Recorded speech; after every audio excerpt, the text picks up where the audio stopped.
Hi everyone, welcome to Anantha TV. మనం ఇప్పుడు అయోధ్య నగరం గురించి కొన్ని విషయాలు తెలుసుకుందాం. అయోధ్య ఉత్తరప్రదేశ్లోని ఒక ముఖ్య పట్టణం. అయోధ్యను సాకేతపురం అని కూడా పిలుస్తూ ఉంటారు.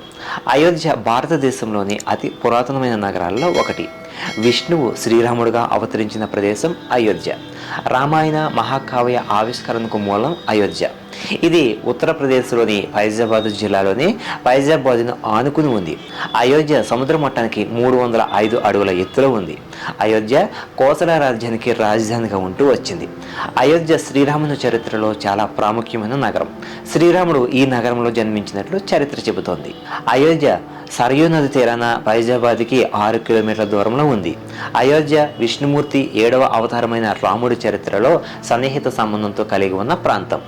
రామాయణాన్ని అనుసరించి 9000 సంవత్సరాలకు పూర్వం వేదాలలో ఆదిపురుషుడుగా హిందువులకు ధర్మశాస్త్రం అందించినట్టుగా పేర్కొన్న మనువు ఈ నగరాన్ని స్థాపించాడు.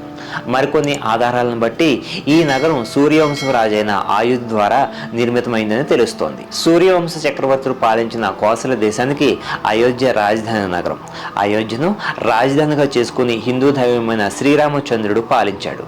స్కంద ఇతర పురాణాల్లో భారతదేశంలోని 7 మోక్ష పురాణాల్లో అయోధ్యను ఒకటిగా పేర్కొన్నాయి. హిందూ పవిత్ర గ్రంథాలలో పురాణాలు ముఖ్యమైనవి. ప్రస్తుతం ప్రతి హిందువు తప్పక చూడాలని కోరుకునే చారిత్రాత్మకమైన పవిత్రాలయం ఉన్న పుణ్యక్షేత్రాల్లో అయోధ్య ఒకటి. రఘు మహారాజు తర్వాత సూర్యవంశం రఘువంశంగా కూడా ఘనత వహించింది. రఘు మహారాజు మనవడు దశరథుడు. దశరథుడు కుమారుడే శ్రీరామచంద్రుడు. ఆరాధన ప్రధానమైన నగరాల్లో అయోధ్య ఒకటి. పలు మతాలు ఈ నగరానికి పవిత్ర నగర ప్రాముఖ్యత ఇచ్చాయి. అలాగే నగరం పైన ఆధిక్యత కూడా హిందూ మతం, బౌద్ధ మతం, జైన మతం, ఇస్లాం మతాల మధ్య మారుతూ వచ్చింది. అతి పురాతన హిందూ నగరాల్లో అయోధ్య ఒకటి. రామాయణంలో ఈ నగర వైశాల్యం 250 చదరపు కిలోమీటర్లు. కోసల రాజ్యానికి రాజధాని అయోధ్య. ఇది పతిత పావని అయిన గంగా నది తీరంలో ఉంది. అలాగే సరయూ నది కుడివైపున ఉన్నది. అయోధ్యను రాజధానిగా చేసుకుని సూర్యవంశపు రాజైన ఇక్ష్వాకు కోసల రాజ్యాన్ని పాలించాడు. 63వ సూర్యవంశ రాజైన దశరథుడు రాజ్యసభగా అయోధ్య ఉంది. దశరథ కుమారుడే శ్రీరాముడు. వాల్మీకి విరచితమైన రామాయణ మహాకావ్యం మొదటి అధ్యాయంలో అయోధ్యను మహోన్నతగా వర్ణించాడు. అంతేకాక కోసల సామ్రాజ్య వైభవం, రాజ్యంలోని ప్రజలు అనుసరిస్తున్న ధర్మం, వారి సంపద, ప్రజల విశ్వసనీయత గురించి గొప్ప వర్ణన ఉంది. తులసిదాసు తిరిగి రచించిన రామచరిత మానసలో అయోధ్య వైభవం గురించి వర్ణించాడు. జైన మతస్థులు కూడా ప్రముఖమైన నగరం అయోధ్య. 2000 సంవత్సరాలకు ముందే ప్రముఖ తీర్థంకరులకు అయోధ్య జన్మస్థలం. జైన ఆగమాలలో అయోధ్యకు మహావీరుడు విజయం చేసినట్లు వర్ణించడం జరిగింది.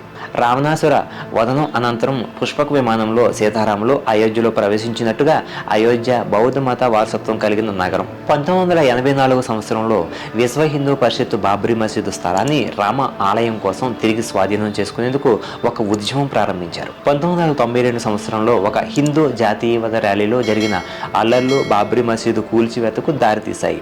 ఇప్పుడు రామ జన్మభూమి స్థలంలో రాముడు చిన్నపిల్లవాడిగా వీక్షించే తామర పువ్వుల నవ్వుతూ ఉన్న విగ్రహం రామ్లాల్లో తాత్కాలిక మందిరం ఉంది. భారత ప్రభుత్వం అధీనం క్రింద ఉన్న 200 గజాల స్థలం వద్ద ఎవరికీ అనుమతి లేదు. ఇక్కడ ఈ స్థలం వద్ద ఉన్న ద్వారం వెలుపల గేటుకు తాళం వేయబడింది. అయితే వివాదాస్పదం కాని స్థలంలో హిందూ యాత్రికులు రాముని పూజ కొరకు మరోవైపు ఉన్న తలుపుల ద్వారా ప్రవేశించడం మొదలుపెట్టారు. 2003వ సంవత్సరంలో పురావస్తు సర్వే ఆఫ్ ఇండియా బాబ్రీ మసీదు ప్రదేశంలో ఒక ఆలయాన్ని తొలగించి దాన్ని శిథిలాలపై మసీదు నిర్మించడం జరిగిందా అనే దానిపై కూడా ఒక తవ్వకాన్ని నిర్వహించింది. తవ్వకం జరిపిన పిదప వివిధ రకాల వస్తువులు, హనుమంతుని 12 అడుగుల విగ్రహంతో సహా ప్రారంభ చారిత్రక కాలానికి చెందిన నాణాలు, ఇతర చారిత్రక వస్తువులు లభ్యమయ్యాయి. బాబర్ ఆధ్వర్యంలో బాబ్రీ మసీదు నిర్మాణం పురాతన ఆలయాన్ని కూల్చివేయడం లేదా సవరించడం ద్వారా జరిగిందని పురావస్తు సర్వే ఆఫ్ ఇండియా నిర్ధారించింది. హిందువులు మాత్రమే కాకుండా బౌద్ధ, జైన ప్రతినిధులు తవ్విన ప్రదేశంలో వారి దేవాలయాలు కూడా ఉన్నాయని పేర్కొన్నారు. మొఘల్ వంశానికి ఆద్యుడైన బాబర్ ఇదే స్థలంలో బాబ్రీ మసీదు నిర్మించాడు. దీన్ని ఆయన అంతకు ముందే ఉన్న రామాలయాన్ని కూల్చివేసి కట్టారని కొందరు వాదనలో 1992వ సంవత్సరంలో రామభక్తులు దేశం నలుమూలల నుండి తరలివచ్చారు. రాష్ట్రీయ స్వయం సేవక సంఘం లాంటి కొన్ని హిందూ సంస్థల నేతృత్వంలో కూల్చివేయడం జరిగింది. అప్పుడు భారత ప్రధానిగా ఉన్న పివి నరసింహారావు దీన్ని నివారించలేకపోయిన ఆయనకు ఇది రాజకీయ జీవితం మీద ఒక మచ్చలా మిగిలిపోయింది. 2019 సంవత్సరం నవంబర్ 9న అయోధ్య తుది తీర్పును వెల్లడిస్తూ కేంద్ర ప్రభుత్వానికి సుప్రీం ఆదేశాలు జారీ చేసింది.